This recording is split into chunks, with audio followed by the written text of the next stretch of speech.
Welcome to अनुसेशन of KCC tutorials.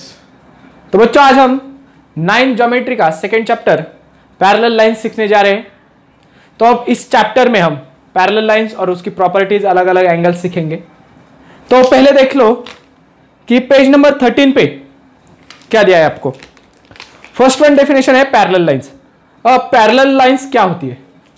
तो the lines which are coplanar and do not intersect each other are called as parallel lines. यानी कि दो ऐसी line coplanar यानी कि एक ही प्लेन में होगी और ए लाइंस कभी भी इंटरसेक्ट नहीं होगी एक दूसरे को, इसे कहेंगे हम पैरेलल लाइंस। अब पैरेलल लाइंस का हमें 8th स्टैंडर्ड में हुआ है। आपके जो नोटबुक के लाइंस है वो क्या है? Parallel lines. इंटरसेक्ट हो रहे हैं क्या? नहीं। और आगे एक फिगर दी है जो कि मैंने पहले से ही निकाल के रखी है। यहां पर क्या है देख लो, line L parallel to line M। A और ए जो लाइन है ये दोनों पैरेलल है और लाइन N इसकी ट्रांसवर्सल है, यानी कि इनको दोनों को इंटरसेक्ट कर रही है। तो आगे हमें दिया है पेयर्स ऑफ करस्पॉन्डिंग एंगल पूछा है, पेज नंबर 13 पे देख लो। Then second pairs of alternate interior angles पूछा है, उसके नीचे है alternate exterior angles and pairs of interior angles on the same side of transversal. तो यही सब लिखता हूं, देख लो। पेयर्स ऑफ करस्पॉन्डिंग एंगल,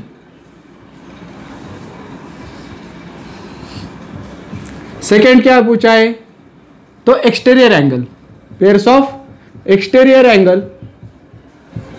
अब एक्सटीरियर एंगल में फर्स्ट वन होता है interior exterior angle, interior exterior angle, और सेकेंड जो होता है वो होता है अल्टरनेट एंगल्स का है ना, alternate angle, interior alternate angle, exterior alternate angle. और थर्ड वन पूछा है हमें, that is exterior angle on same side. अब ये कैसे लिखेंगे देख लो। क्या करेंगे हम इसमें? पहला क्या पूछा है कि करस्पॉन्डिंग एंगल्स। तो हमें मालूम है करस्पॉन्डिंग यानी कि क्या, दोनों लाइंस पैरेलल है। तो देख लो यहां पर ए इस लाइन के ऊपर है और राइट में है, तो इसका करस्पॉन्डिंग होगा ए वाला। नीचे वाली लाइन उसका ऊपर वाला एंगल और राइट। देख लो ए राइट है, ए लेफ्ट पोर्शन है, तो ऊपर वाला लेफ्ट, तो यहां पर भी ऊपर वाला राइट, ऊपर वाला राइट, यानी कि ए का E. So angle E, corresponding angle A angle E.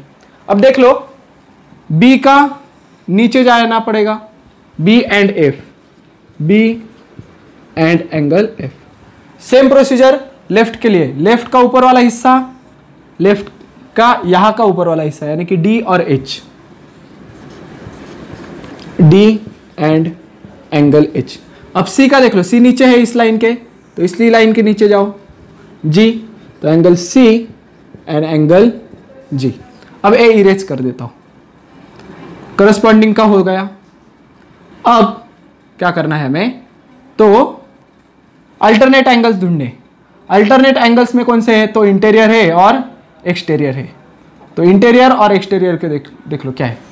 Alternate यानी कि क्रॉस में जाना है, इंटीरियर यानी कि इन दोनों लाइन के अंदर वाले। तो देख लो कैसे, सी से क्रॉस में ई जाना पड़ेगा, बी से क्रॉस में एच जाना पड़ेगा अंदर वाले हिस्से में। तो सी और ई, इंटीरियर एंगल क्या हो गया? Angle C and E and angle B, B का इंटीरियर एंगल एच है और अल्टरनेट बी जाना है। अब देख लो एक्सटीरियर अल्टरनेट एंगल, यानी कि ए वाला पॉइंट बाहर का डी, इसका अल्टरनेट कहां पर आएगा? अल्टरनेट में जाना और बाहर जाना है एफ, और इस ए का जी, तो वही लिखेंगे ए से डी से एफ, ए से जी। तो यहां पर लिखता हूं ए एंड ए के अल्टरनेट बाहर में जी है, और यहां पर क्या है? डी बाहर, और इस लाइन के बाहर कौन है? डी के अपोजिट में एफ। अब exterior angle on same side, sorry interior है ना यहां पर, इंटीरियर पूछा है तो इंटीरियर ही लिखेंगे। तो इंटीरियर यानी कि देख लो क्या है, अब ए इरेज कर देता हूं, ए पहली वाली हमारी लाइन। इंटीरियर यानी कि इन दोनों साइड जो पैरेलल लाइन है उनके अंदर वाले एंगल, इन दोनों के अंदर कौन से है, C B H E on same side. Same side यानी कि बी के उसी साइड को जाना, सी के उसी साइड को जाओ, अल्टरनेट क्रॉस में मत जाना। तो बी का ई, सी का H, so B and angle E and C and angle H, ये सारा लिख के ले लो आप। तो अब आते हैं sum property, important properties. Page number 13 के ऊपर देख लो, 5 प्रॉपर्टीज दी है हमें, तो एक एक करके पढ़ता हूं, देख लो क्या है। When two lines intersect the opposite angles formed are congruent. अब देख लो, ये इरेज कर देता हूं। When two line intersect, a line intersect हो रही है तो अपोजिट एंगल यानी कि इसके अपोजिट वाला ए वाला एंगल और इसका अपोजिट होता है ए, एक्स फॉर्मेशन होता है। तो ए क्या होते हैं, कॉन्ग्रुएंट होते हैं। ए वाली हो गई फर्स्ट प्रॉपर्टी। अब सेकेंड प्रॉपर्टी क्या दी है हमें, तो देख लो, the angles are linear pair are supplementary. Linear pair यानी कि अगर एक स्ट्रेट लाइन है और इसको दूसरी लाइन इंटरसेक्ट कर रही है तो यहां पर जो एंगल तैयार हो रहा है और इसका लीनियर पेयर होता है ए वाला एंगल, उसी के एडजेसेंट। तो दो अगर लीनियर पेयर एंगल है तो क्या होते हैं वो, सप्लीमेंट्री। सप्लीमेंट्री यानी कि angle 1 plus angle 2 is equal to 180 degree. इसे हम एंगल 2 बोलेंगे, इसे एंगल 1, इन दोनों की एडिशन क्या होगी, 180, सप्लीमेंट्री यानी कि। थर्ड वन देख लो, when one pair of corresponding angle is congruent then all the remaining pairs of corresponding angle is congruent. अगर एक पेयर करस्पॉन्डिंग एंगल की one corresponding angle is congruent, all corresponding angles are congruent। ऐसे shortcut में रख दो ध्यान। आगे देख लो क्या है, when one pair of alternate angle is congruent then all remaining pairs of alternate angles are congruent। one alternate angle is congruent then all alternate angles are congruent। ये हो गया थर्ड, ये हो गया फोर्थ, और फिफ्थ जो last का बचा है देख लो, when one pair of interior angle on the one side of transversal यानी कि one interior angle is congruent then second interior angle is also congruent। यानी कि अगर B और E congruent होंगे तो C और H भी congruent होंगे। ये हो गया हमारी फिफ्थ वाली प्रॉपर्टी। ये सारे प्रॉपर्टीज आपको लिखना है, स्लाइड में भी दे दूंगा आपको वीडियो उसमें, तो लिख के ले लो 5 प्रॉपर्टीज।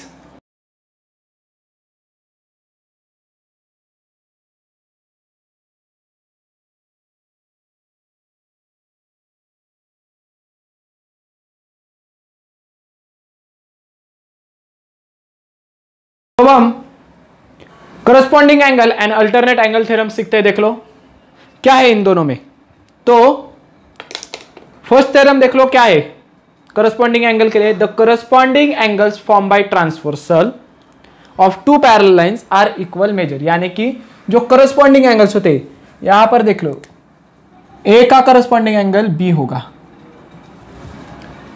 क्योंकि इस लाइन के ऊपर वाले हिस्से में ए है, इस पैरेलल लाइन के ऊपर वाले हिस्से में बी है। तो ये दोनों करस्पॉन्डिंग एंगल का मेजरमेंट एक होता है अगर लाइंस पैरेलल होगी तो।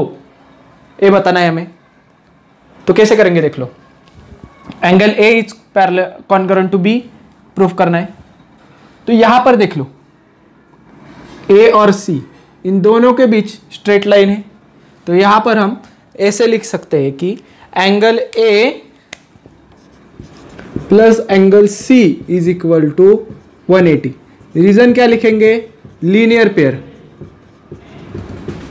लीनियर एंगल से ना एक स्ट्रेट लाइन बन गई। अब सेकंड देख लो, angle B and angle C, ये दोनों एंगल टू पैरेलल लाइंस के बीच है, यानी कि इंटीरियर एंगल्स हो गए। और इंटीरियर एंगल्स की प्रॉपर्टी क्या है, सप्लीमेंट्री होते हैं। तो angle B plus angle C is equal to 180। A भी सप्लीमेंट्री हो गया, मगर यहां पर रीजन क्या आएगा, इंटीरियर एंगल्स। अब इस इक्वेशन 1 और इक्वेशन 2 की एडिशन कर दो। क्यों? क्योंकि देख लो यहां पर a प्लस सी बी 180 है और b प्लस सी बी 180 है। अगर इनकी राइट हैंड साइड 180 180 कॉमन है तो left hand side A plus C B plus C common होगा। तो देख लो यहां पर लिखता हूं angle A plus angle C is equal to angle B plus angle C. अब आगे क्या करता हूं, यहां पर भी सी है, यहां पर भी सी है, तो ए सी यहां पर लाता हूं, angle A plus angle C. A यहां पर सी प्लस है, यहां पर आकर माइनस, एंगल बी को वहीं पर रख दूंगा, तो plus C minus C cut हो गया, क्या बचा, angle A is equal to angle B. यही तो हमें प्रूफ करना था, तो यहां पर लिख दो hence proved A plus is equal to B. अब अल्टरनेट एंगल की तरफ जाते हैं। अल्टरनेट एंगल में देख लो क्या बताया, ये दोनों जो लाइन्स है that is L and M parallel है और एन इसकी ट्रांसवर्सल है। अब अल्टरनेट एंगल यानी कि ये वाला जो पोर्शन है क्रॉस में डी और बी, ए कॉन्करेंट है, ए बताना है अल्टरनेट एंगल्स में। तो इसमें क्या करेंगे देख लो, पहले यहां पर डी और सी के लिए देख लो स्ट्रेट लाइन तैयार हो रही है, दोनों क्या है आपस में स्ट्रेट लाइन फॉर्म हो रहे हैं। तो angle C plus angle D is equal to 180। Equation 1 reason लिख देंगे लीनियर पेयर, ये क्या होगा, लीनियर पेयर। अब वहीं पर देख लो आप बी और सी दो पैरेलल लाइंस के बीच में है, तो बी और सी क्या होगा, angle B is equal plus angle C 180। Equation 2 और इसका रीजन होगा इंटीरियर एंगल्स, क्योंकि इंटीरियर एंगल्स भी सप्लीमेंट्री होती है, लीनियर पेयर भी 180 फॉर्म करती है, इंटीरियर एंगल्स भी 180 फॉर्म करते हैं। अब अगर इन दोनों के सेम एज इट इज यहाँ पे जो है RHS 180 है तो एल यानी कि कॉमन है, तो LHS भी कॉमन होगा, तो ऐड करता हूं देख लो इनको, C plus D is equal to B plus C. दोनों तरफ C है तो क्या करता हूं देख लो, C प्लस एंगल D और इस वाले C को LHS पे लाता हूं, तो यहां पर प्लस था यहां पर आकर माइनस हो गया, is equal to angle B। Plus C minus C cancel हो गया, यहां पर क्या बचा, सिर्फ एंगल D और राइट में बचा सिर्फ एंगल B। वही तो हमें प्रूव करना था, angle D is equal to angle B हो गया। आगे लिख दो सिर्फ हेंस प्रूव्ड। आ गए समझ में दोनों थ्योरम। तो ये था हमारा इस चैप्टर का फर्स्ट पार्ट। अगर ये वीडियो आपको अच्छी लगी होगी तो please like share and comment करें। अगर आपने अब तक हमारे चैनल को सब्सक्राइब नहीं किया है तो subscribe our channel. KCC online tuition का अगर आप हिस्सा बनना चाहते हो, हमारी ट्यूशन ज्वाइन करना चाहते हो, तो डिस्प्ले में दिए गए नंबर पर कॉल कर अधिक जानकारी ले सकते हो। Thank you for watching, good bye.